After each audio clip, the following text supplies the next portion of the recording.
તો hello YouTube family, આજના નવા વ્લોગમાં તમારું હાર્દિક સ્વાગત છે. જે પણ ન્યૂ મેમ્બર હોય તો લાઈક એન્ડ સબસ્ક્રાઇબ જરૂરથી કરી લેજો. તો મિત્રો સૌથી પહેલા બધાને જય માતાજી. તો પહેલી વાર જે ચેનલ ઉપર આવ્યા હોય તો લાઈક એન્ડ સબસ્ક્રાઇબ જરૂરથી કરી લેજો. તો મિત્રો આ છે હવાઈ શું, થોડા દિવસો પહેલા અહીંયા પાઇપલાઇન નાખવામાં આવી હતી. એક જગ્યાએથી બીજી જગ્યાએ પાણી પકડવાનું આ કાર્ય છે. તો મિત્રો હું તમને આજનું મોસમ બતાડું તો તમે વ્લોગમાં જરૂરથી જોઈ લેજો.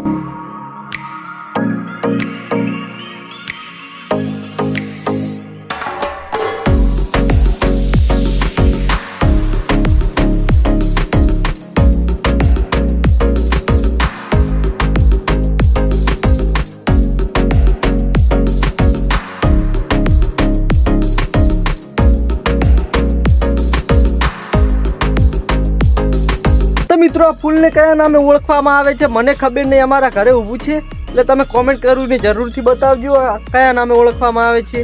તો આ છે વાલુને ફળિયું, તેના વિશે અમારા કાકો બતાવશે. તો મિત્રો આ છે અમારા કાકો. જય માતાજી મિત્રો. જો મિત્રો આ તોતના ફળિયાવાળો તોતનો છે ને તમે કોમેન્ટમાં લખીને બતાવજો. અને મિત્રો જો ફળિયું પણ આવી લોબી લોબી લીલીછમ આવે છે. આ તોતનું નામ શું કહેવાય એ તમે કોમેન્ટમાં કહેજો. આ ફળિયું જુઓ મિત્રો, આટલી બધી આ તોતનાથી ફળિયું વાળો હરી શરૂઆત જ થઈ છે. તો આમાં લગભગ હખરે ફળિયું આવશે તો લગભગ ખાસી એક તોતને લગભગ 10-15 કિલો જેવી ફળિયું ઉતરે છે. એટલે આ ફળી કઈ કહેવાય, આ તાતણાનું નામ શું કહેવાય મિત્રો કોમેન્ટમાં લખજો. અને મિત્રો આગળ પણ તમને બતાવું. ચલો જો મિત્રો આ પણ એ તોતણો છે. આ જો આ જોબુડાનું ઝાડ છે, ઝાડ ઉપર ટોસ ઉપર તાતણો ચડ્યો છે ને એના ટોસની અંદર પવન ઠાકોર ફળી વણવા ચડ્યા છે. મિત્રો એ પવન ઠાકોર ફળી વેણવા ચડ્યા છે.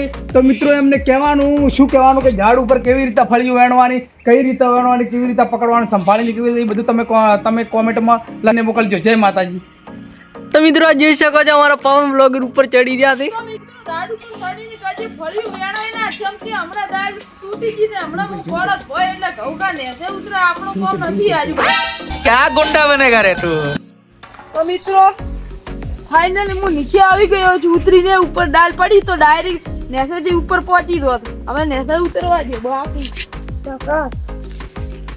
તો મિત્રો જોઈ શકો છો અમારા પવન બ્લોગર બાકા ચીકી બોલાઈને પાછા નીચે આવી ગયા છે. ઉપર બીક આવતી હતી એ માટે. તો મિત્રો આજનો મારો ગુજરાતી બ્લોગ સારો લાગ્યો હોય તો લાઈક એન્ડ સબસ્ક્રાઇબ જરૂરથી કરી લેજો. તો બધાને જય શ્રી કૃષ્ણ, જય માતાજી. તો હવે મળીશું બીજા બ્લોગમાં.